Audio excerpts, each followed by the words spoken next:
Welcome guys. बहुत ही अप्रत्याशित और ना चौंकाने वाली खबर आ रही है चाइना की तरफ से।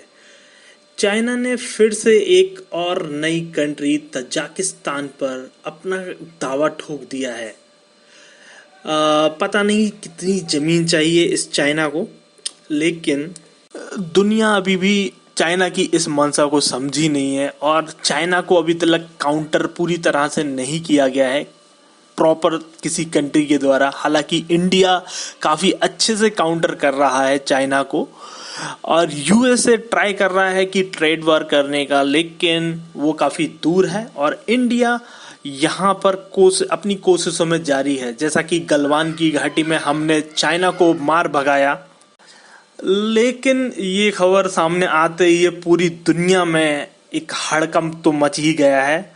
और इसको देखते हुए क्योंकि चाइना ने तजाकिस्तान के एक बहुत बड़े रीजन पामीर पर अपने कब्जे की तैयारी कर ली है और ये कब्जा इतना है आप सुनकर चौंक जाएंगे, क्योंकि ये 45% होगा तजाकिस्तान का।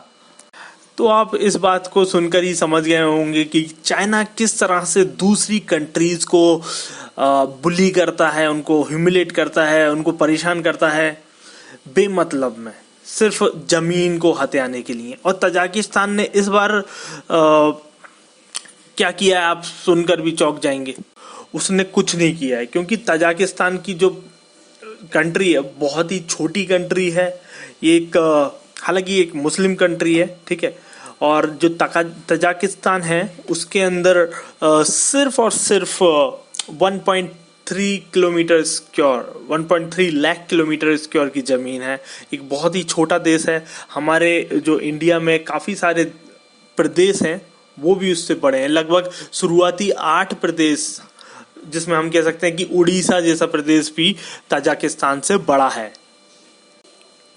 और जो तजाकिस्तान की आबादी है, जो पॉपुलेशन है, वो भी बहुत ही कम है, सिर्फ 90 लाख है, जो हमारे इंडिया की कई सारी सिटियों की आबादी से बहुत ही कम है। सिर्फ सिटी की बात कर रहा हूँ। हमारी कंट्री तो सभी जानते हैं 130 बिलियन 130 करोड़ लोग रहते हैं। और अगर आप यहाँ तक बात करें कि बैंगलोर में भी लगभग 1 करोड़ से ज़्यादा लोग रहते हैं। मुंबई में तो 2 करोड़, दिल्ली में भी 2 करोड़। तो इस तरह से कह सकते हैं कि जो तजाकिस्तान है एक बहुत ही छोटी कंट्री है हमारे सामने तो। और जब बात करें हम तजाकिस्तान की इकोनॉमी के बारे में, तो इकोनॉमी भी बहुत छोटी है। इकोनॉमी सिर्फ और सिर्फ $30 बिलियन की है। $30 बिलियन आप समझ सकते हैं, जो कि हमारे सबसे अमीर व्यक्ति हैं मुकेश अंबानी जी। उनकी नेट वर्थ आपको सभी को पता होगा $60 बिलियन है। यानी कि हमारे आधे मुकेश अंबानी भी उनकी पूरी कंट्री को खरीद सकते हैं। खरीदने और बेचने की बात नहीं है यहाँ पर।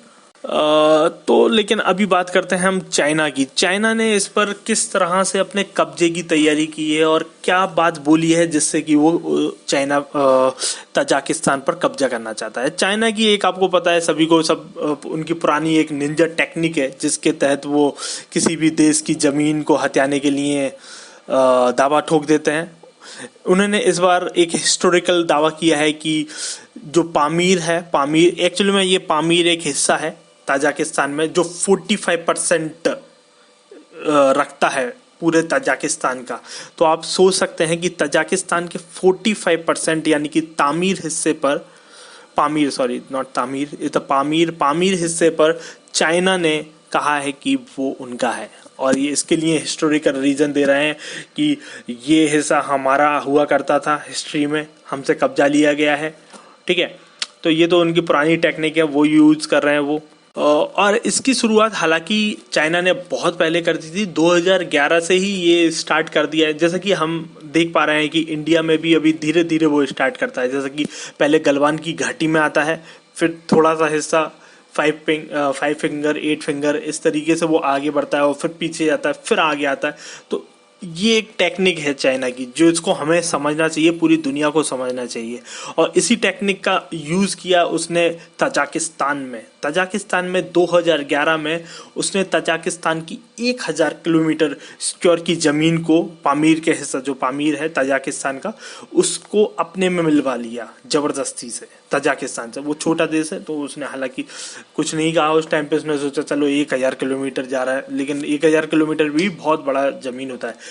और जो 1000 किलोमीटर जब उसने मिला लिया, तब उसने कहा था कि हमने 5.5% अपने में मिला लिया है, अभी हमारे पास 94.5% और रह गया है। तो आप समझ सकते हैं कि उनकी मंशा किस तरह से कंट्रीज को ह्यूमिलिएट करती है, बुलिंग करती है। तो इसी के तहत अब वो 2020 में फिर से दावा ठोक रहा है कि हमें अब बाकी की जमीन चाहिए, पामीर की।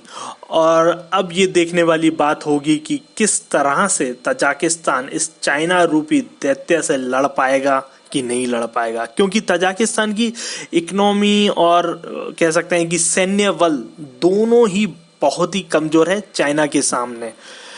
तो इसके लिए हमें देखना होगा क्या इंटरनेशनल पावर्स, इंटरनेशनल मीडिया और इस तरह की चीज़ें इसमें इन्वॉल्व होती हैं क्या नहीं होती हैं, क्योंकि ज़्यादातर इंटरनेशनल मीडिया ने इसे प्रॉपरली कवर नहीं किया है अभी तक, ठीक है।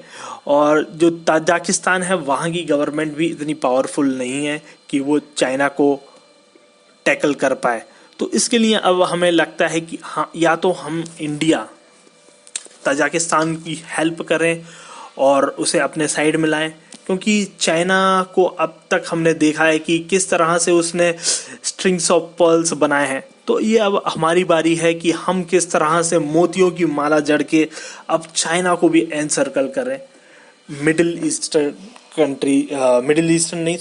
एशियन कंट्रीज के साथ मिलकर, क्योंकि जितनी भी ज़्यादा मिडिल एशियन कंट्रीज हैं उन पर ही चाइना अब अपनी नज़र निगाहें लगाए बैठा है, क्योंकि वो बहुत छोटी छोटी कंट्रीज़ हैं और बहुत ही स्मॉल पॉपुलेशन, स्मॉल वहाँ का, जैसे कि ताजिकिस्तान और बाकी कंट्रीज़ भी अभी मैं आपको बताऊँगा कहाँ कहाँ किस तरह से इसने कब्जे की तैयारी कर रखी है।